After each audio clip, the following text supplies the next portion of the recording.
Hello students, good morning all of you. आप सभी बच्चों का स्वागत है। और आज हम कर रहे हैं 10वीं क्लास की जो नई हिस्ट्री है उसका लेसन नंबर 3 विषयों के प्रमुख दर्शन।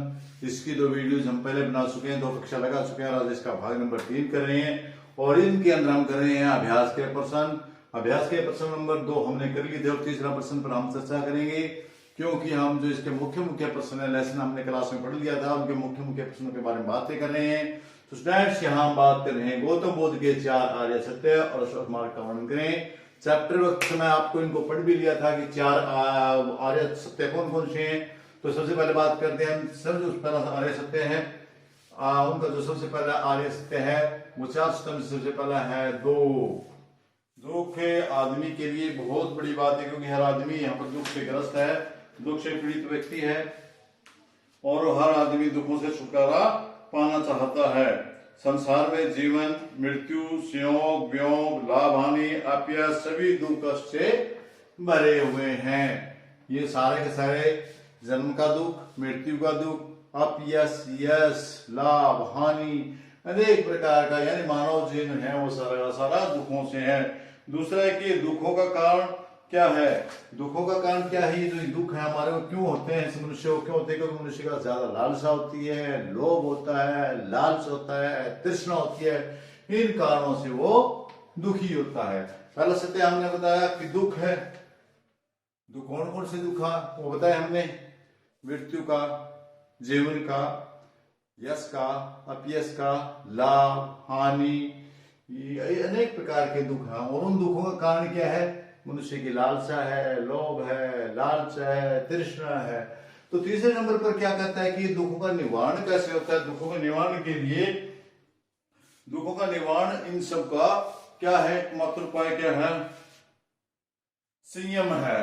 क्योंकि दुख में यदि आदमी क्रोधित होगा तो उसका इलाज नहीं हो सकता, वो ज्यादा है। तो दुखों का निवारण या निरोध है वो है संयम। क्या है? संयम। संयम से हर काम करेगा तो उसके दुखों का निवारण हो सकता है। तो अगला है दुखों का निवारण का मार्ग क्या है। दुखों का निरोध या दुखों का निवारण का मार्ग क्या है। देखिए बड़े एक सिस्टमेटिक ढंग से बताया उन्होंने। पहले दुख बताया क्या है, फिर दुखों का कारण क्या है, फिर दुख निवारण, दुख का कारण क्या है, फिर दुखों का निवारण क्या है और दुखों का निवारण का मार्ग क्या है। दुखों का निवारण का मार्ग से बुद्ध ने ये 4 सत्य आगे आपके अष्ट मार्ग बताया है। तो अष्ट मार्ग कौन कौन से हैं उनके ऊपर हम चर्चा कर लेते हैं। अष्ट मार्ग उनका पहला सबसे सम्यक दृष्टि, जो आपके आदमी की देखने की दृष्टि है वो सत्य है। सत्य, पाप, पुण्य, अच्छाई बुराई में भेद करने की दृष्टि रखनी चाहिए। यानी मनुष्य के पास परखने की दृष्टि होनी चाहिए। जो उसका देखने का नजरिया है वो सही होना चाहिए। पाप पुण्य के बारे में, सही गलत के बारे में, सत्य असत्य के बारे में वो निर्माण कर सके। ये उसकी पहली, उसमें भेद कर सके, उनमें अंतर जान सके, ये उसकी पहली अष्ट मार्ग है। दूसरा सम्यक लोभ लाल, सम्यक संकल्प। संकल्प क्या होता है? इच्छा, इरादा। तो एक अच्छा इरादा, सोच, अच्छी सोच, उस अच्छी सोच में उसको क्या करना है? लोभ लालसा से दूर रहना, मानसिक नैतिक रूप से विकास का संकल्प करना। लालच लोभ से दूर रह करके संतुलित रहना है और सम्यक अपनी इच्छा है उनको पर आपने कंट्रोल करना है, उस पर इच्छित रहना है। ये इसकी दूसरी जो महात्मा बुद्ध ने हमें अष्ट मार्ग बताए हैं। पहला अष्ट मार्ग का उनका सम्यक का मतलब संतुलित दृष्टि, दूसरा सम्यक संकल्प, संतुलित इच्छा, उसकी जो कामना है वो इच्छा होनी, संतुलित होनी चाहिए। और जो अगला है हमारा सम्यक वाणी, जो वाणी है वो मधुर हो, सत्य हो, उसमें भी संतुलन होना चाहिए। तीसरा जो है आपका संतुलित वाणी, सच बोलना और मधुर बोलना, ये सम्यक वाणी के गुण हैं। तीसरा जो चौथा है आपका सम्यक कर्म, सदैव नेक और अच्छे होने चाहिए। जो सम्यक कर्म है वे अच्छे और नेक होने चाहिए। बुरे कामों से आदमी दूर रहे, अच्छे कर्म करे, अपने अच्छाई की तरफ बढ़े, तो वो इस मार्ग पर चल करके महात्मा बुद्ध के अनुसार दुखों से छुटकारा पा सकता है। उसके लिए उसे इनसे बचना पड़ेगा। और इसके साथ साथ जो वो आजीविका कमाता है वो ईमानदारी से कमाए। जो पांचवा है सम्यक आजीविका, जो काम करने का ढंग है वो किसी के हक को ना मारे, अपने हक पर जिए, दूसरों का अपने, जैसे कि हमारे देसी भाषा में कहते हैं नहीं कि 10 मुंहों की कमाई खाएं, कमा के खाएं, किसी का हराम का ना खाएं, किसी का हक ना खाएं, किसी को बेकार में तेरे परेशान ना करें। अपने पराये का भेद भूलकर सभी के लिए अच्छे काम करना सम्यक स्मृति कहलाता है। जो यादाश्त है वो उसकी अच्छी होनी चाहिए। छठा हमारा है, महात्मा बुद्ध ने छठा हमें अष्टमार्ग बताया है। वो क्या बताया है कि जो उसने प्रयास है, स्मृति है, उसने स्मृति में अपने दोष और गलती को सदैव याद रख करके सावधानी पूर्वक कर्म करना चाहिए। यानी यादाश्त वो सही होनी चाहिए। जो पीछे उसने गलतियां की है उन गलतियों को दोबारा नहीं दोहराना, उन गलतियों को याद करते हुए यानी संतुलित यादाश्त रखनी है उसने। और जो प्रयास करने हैं वो भी संतुलित प्रयास करने हैं। कौन से प्रयास करने हैं? संतुलित प्रयास करने हैं, जो अपने और पराये का भेद भूलकर सभी के लिए अच्छे प्रयास हो सके, जिसमें मनुष्य का अधिक स्वार्थ ना हो, परोपकार की भी भावना हो, उसको हम सम्यक प्रयास बोलेंगे।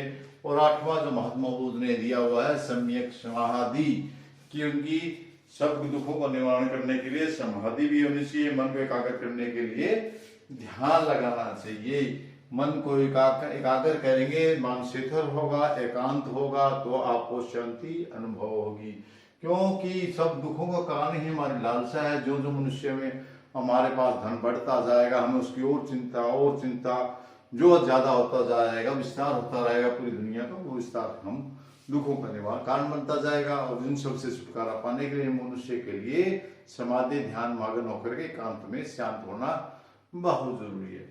तो प्रिय छात्रों, बहुत ही आसान था। जो महात्मा बुद्ध ने 4 सत्य बताए थे, ये 4 सत्य बताए थे दुख के बारे में, दुख का कारण के बारे में, उसका निवारण के बारे में और निरोध के मार्ग। जो निरोध या उसके निवारण के मार्ग हैं वे 8 मार्ग बताए उन्होंने, जो इनको हमने पूरा डिटेल से आपके सामने रखा। अब हम चलते हैं, जो आपका अभ्यास का प्रश्न नंबर 4 है वह है फारसी और यहूदी दर्शन की शिक्षाएं लिखें। तो इनके लगभग मिलती जुलती सी शिक्षाएं आती, क्योंकि अच्छाई का बात करते हैं। जैसे कि यहूदी दर्शन में पर अच्छे कर्म, कि मनुष्य को अच्छे कर्म करने चाहिए, बुरे कामों से बचना चाहिए, ये फारसी धर्म में कहा गया है। फारसी धर्म दूसरा क्या है? सत्य का पालन करना चाहिए, सच पर चलना चाहिए, आदमी को सच्चाई करना चाहिए।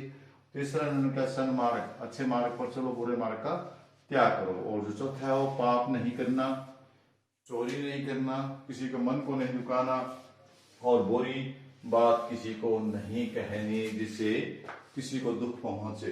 ये हमारे थे पारसी धर्म के अनुसार। अब है हमारी यहूदी दर्शन। यहूदी दर्शन के अनुसार माता पिता की आज्ञा का पालन करना चाहिए, उनका आदर करना चाहिए, उनकी कहना मानना चाहिए, बुरी नजर किसी पर नहीं डालनी चाहिए, ये बहुत बुरी बात है। चोरी नहीं करनी चाहिए, हत्या नहीं करनी चाहिए, झूठी गवाही नहीं देनी चाहिए।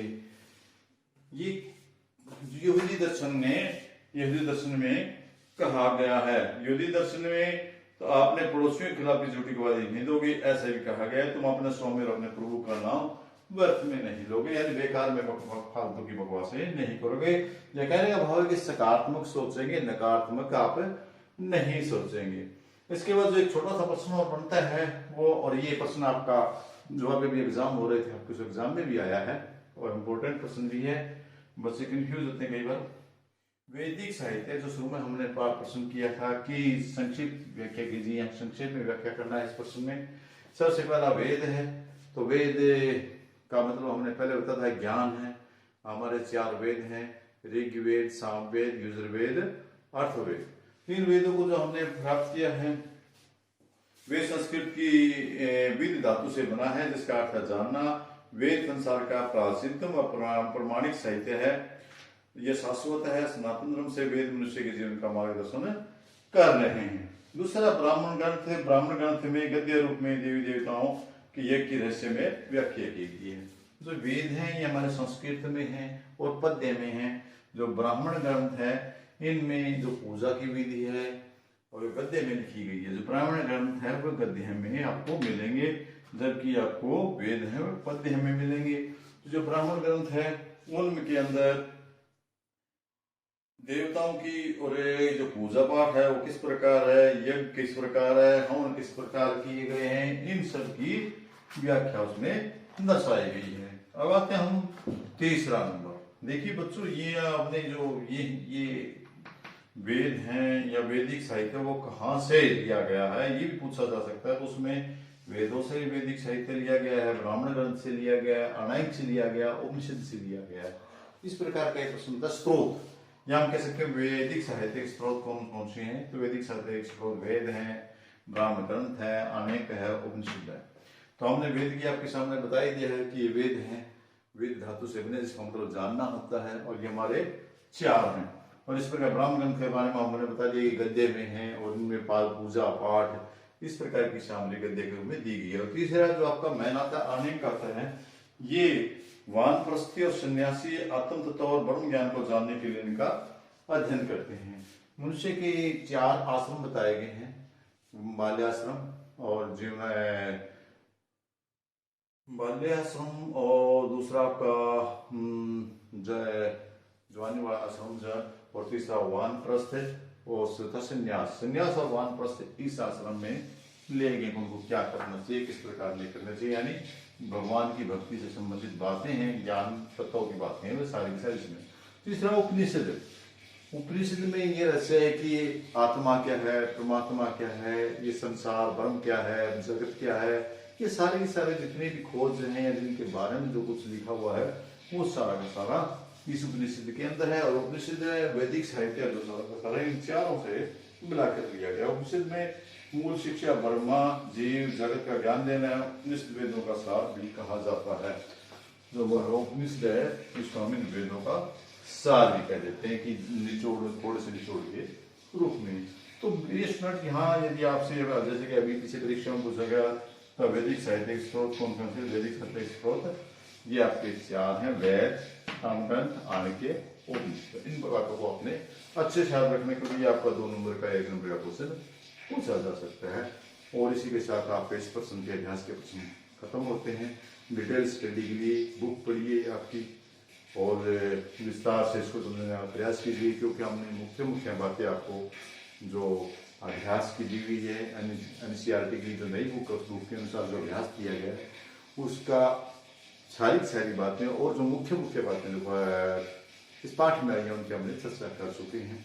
यदि हम अपने अच्छे अंक लेना है विस्तार से इसकी स्टडी करने के लिए आप बुक का गहन अध्ययन कीजिए। ओके, तो करते रहे, बढ़ते रहे और सफलता हासिल करते रहे, इसी मनोकामना के साथ आज बहुत बहुत धन्यवाद। Thank you.